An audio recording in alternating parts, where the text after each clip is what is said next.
If you want to learn R programming language, you should install R programming language first, right? You can use this site for it, and you can install R language and install it.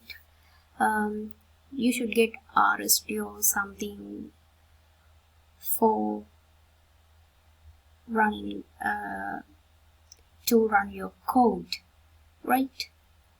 And install RStudio and R. Before running things, you should go to programming files and select the R folder and just go to bin file and select the bin file's path and copy it and paste it in your environment variables, and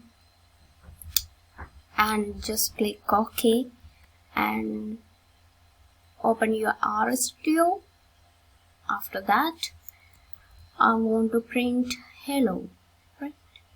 Wait, I create a new file, right? New file, RScript, and I want to print hello this way and run it. Now you can see the output.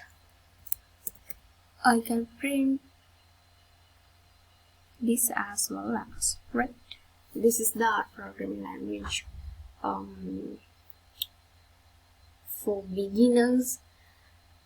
If you get something from this video, don't forget to subscribe us and like, comment, share. Thanks for watching us.